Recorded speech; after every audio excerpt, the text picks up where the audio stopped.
Corinthians e Grêmio é a cara do empate, mas esse de ontem foi sem dúvidas o mais bizarro da história. É o famoso jogo que pra quem tá do sofá é uma delícia, né? Sentar pra ver ali 8 gols de um Corinthians e Grêmio é um espetáculo, só resenha. Mas para nós que é corintiano, eu não sei vocês, mas eu não curti muito não, tá? Nem o futebol e muito menos o resultado, porque você nem fica longe da zona, né? Você tá ali a 3 pontos e nem perdeu pra mandar o luxo embora. É o famoso nem fede nem cheira, mas lógico, é inegável que essa virada no primeiro tempo foi, sei lá, top 3 coisas mais impressionantes do século. Quem viu, viu. Quem tava lá pra ver, melhor ainda, né? Quem tava no estádio e viu essa virada aí não vai esquecer jamais, independente do que aconteceu depois. Mas é lógico que essa virada também deu uma iludida sinistra, né? Pô, do nada o mesmo time que não tava sabendo trocar 10 passes, mal tava acertando a bola no gol, sai cruzando bola e cada bola era gol. Pô, isso aí é brincadeira, pô. Isso aí é inesquecível. Acho que assim, independente do que aconteceu depois, a gente vai lembrar desse momento por muito e muito tempo. Até o Yuri fez gol nesse jogo, rapaziada. E pô, por falar nele, craque do jogo, né? Na boa, acho que tirando aquele jogo lá do hat-trick, que ele faz 3 gols e classifica nós, esse foi o segundo melhor jogo dele disparado. Uma atuação de craque do campeonato, porque era raça o tempo todo, técnica, né? Acertava pivô, acertava chute, acertava domínio, passe e claro, também faz o gol da virada no final do jogo. Então assim, fez tudo certo e cara, tava perfeito ontem. E é esse cara que a gente quer ver, né? Não é só o Yuri que briga, porque brigar por brigar, o Romero também briga, né? Mas um camisa 9 inteligente que deita no pivô e define na área. Esse foi o Yuri de ontem e que eu quero ver mais vezes. Uma pena que a alegria de corintiano, ou melhor, o habilidor dessa rapaziada dura pouco, né? Porque voltaram pro segundo tempo exatamente do mesmo jeito que começaram. E o pior, Fel, não era nem só tática, né? Não dá pra falar que era uma questão de treinamento, que o Luxemburgo errou e tal. Não, era erro de passe, era erro de posicionamento. O Rojas deu aquela isolada também que foi brincadeira, né? Só que o pior do jogo, assim, disparado pra mim foi o Fábio Santos, né? Com todo respeito, ele fez o gol, tava dando a vida. Você vê que ele tava tentando, né? Não foi um problema de tentar, mas claramente não tava dando pra ele. Ele falhou na marcação pelo menos umas 3 vezes e no outro gol, né, que teve ali que ele tava mais ou menos no meio, não acho que foi culpa dele, mas incrivelmente todos os gols foram no mesmo setor. Não sei se foi uma coincidência ou se foi de fato uma falha do Fábio Santos, mas cara, impressionante como ele deve ter ficado, sei lá, com inveja do Bidu, né, que falhou 3 no jogo contra o Fortaleza, ele resolveu falhar 4 e pô, acabou com o jogo, né. Então acho que assim, se o Corinthians não achar uma outra solução além desses dois, a gente vai sofrer o ano inteiro por ali, porque é a mesma coisa de sempre. Vai o Bidu, a gente sente saudade do Fábio Santos. Vai o Fábio Santos, a gente sente saudade do Bidu. Então, sei lá, nem que improvise o Caetano, o Rafael Ramos, mas não dá pra continuar desse jeito. E pra finalizar, né, só falar desse pênalti rapidinho, que já adiantando, eu achei que foi pênalti, tá? O lance isolado, pra mim, foi pênalti. Se essa bola tivesse batido, sei lá, no braço do Kahneman, a gente teria discutido igual, né? A gente estaria brigando da mesma forma que eles. Porém, no lance geral, e aí se você pega desde o começo, da hora que bate o escanteio, antes da bola chegar ali, tem uma disputa de cabeça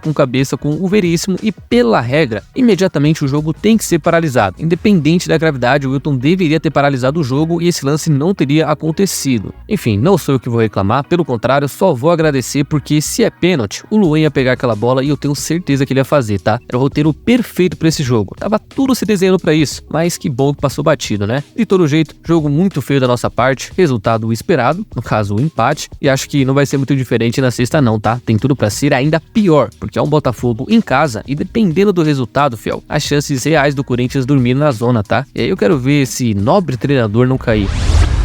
E o Juliano, que pegou pra falar na zona mista e saiu pagando geral, hein? O meia que fez ontem o seu primeiro gol no ano, por incrível que pareça, comentou que em termos de número foi muito abaixo do que ele esperava. Ou, em outras palavras, é a sua pior temporada da carreira, porque ele não joga, não faz gol, não dá assistência e tá só existindo nesse elenco. Mas lógico, um jogador não iria admitir que tá ruim e ficar por isso. E aí, ele resolveu também falar sobre esse trabalho do Luxemburgo, sempre daquela maneira educada, sem atacar ninguém, sem piorar o clima, mas, no geral, afirmando que teve dificuldades para se adaptar no esquema do Lucha, muito porque também não tem esquema, né? Como é que você se adapta a uma coisa que não existe? E por fim, ele solta ali uma frase bastante interessante em defesa desse momento que o Corinthians está vivendo, que foi: gente, não somos robôs, somos seres humanos, não se pode jogar bem sempre. E engraçado, né, que ele falou isso numa tranquilidade, como se estivesse intercalando entre jogar bem e jogar mal na temporada, sendo que tirando esses jogos contra Vasco, Coritiba e Santos, que, pô, eu nem preciso falar muita coisa, foi só tragédia atrás tragédia. Em alguns jogos sim, venceu ali, né, como foi com o Fluminense, o Atlético ali,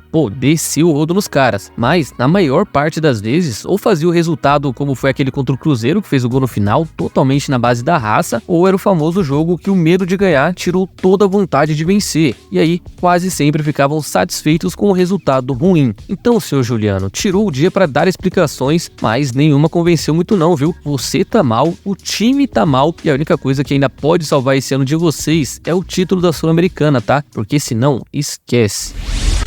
Foi curioso como ontem, uma das mudanças que o Lucha fez foi de colocar o Cantillo ao invés do Fausto Vera, o colombiano que saiu de nem relacionado para os jogos à opção no segundo tempo. E aí que fica a pergunta, né? Será que o Lucha só tá dando um gelo no Vera para ver se ele acorda? Ou ele não confia mais no argentino? Porque, com todo respeito, mas futebol por futebol, o Vera entrega mais. Só que o momento realmente é um dos piores que eu já vi dele. E aí, uma das coisas que se falou bastante na internet entre os corintianos seria não só de tentarem negociar o argentino, aproveitar que ainda tem um certo valor, mas também de trocá-lo no Cebolinha do Flamengo. Aproveitar que hoje o momento dele por lá também não é bom, aliás, nunca foi, né? Nunca rendeu o esperado, e trazer pra cá pra fazer essa função que o Roger Guedes fazia antes, né? Que depois ele saiu e não se firmou mais ninguém. Acho que assim, das ideias mais mirabolantes que essa torcida já teve, essa é de fato bem inteligente. Não sei o posicionamento do Flamengo quanto a isso, mas ao meu ver, uma troca por empréstimo seria mais justo, né? Até pela idade também, né? Um jogador de 27 por um de 23 é meio discrepante. Então, não sei se cabe ao Duílio tentar esse acordo, né? Porque já tá no fim do mandato dele. Mas que seria interessante, seria. Até porque, com todo respeito. Mas é mais fácil você encontrar um volante hoje em dia do que um ponta habilidoso. Enfim, só uma sugestão. Mas confesso que ainda acredito no argentino, tá? Esse cara querendo jogar é outro nível.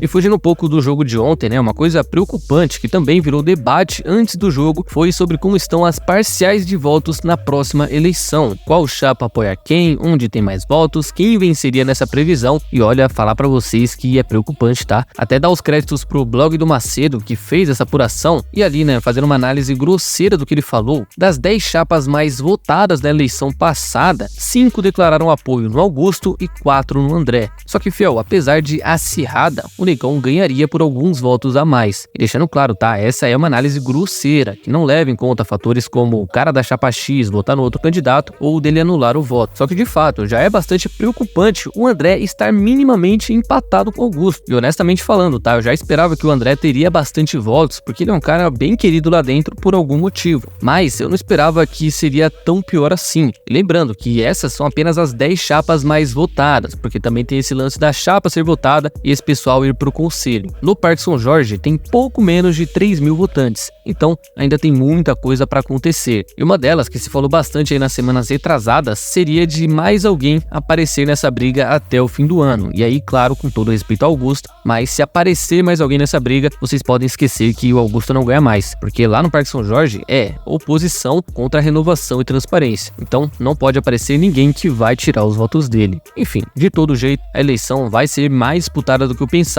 e o Augusto vai precisar fazer um trabalho feroz lá dentro para ver se tiram os votos do André, né? Porque se ficar nessa picuinha de ir para Alemanha, buscar patrocinadores, enfim, fazer coisas que são de benefícios pro clube, ele não vai vencer essa eleição não, tá? Tem que fazer ali o sujo para tentar colher lá na frente, certo?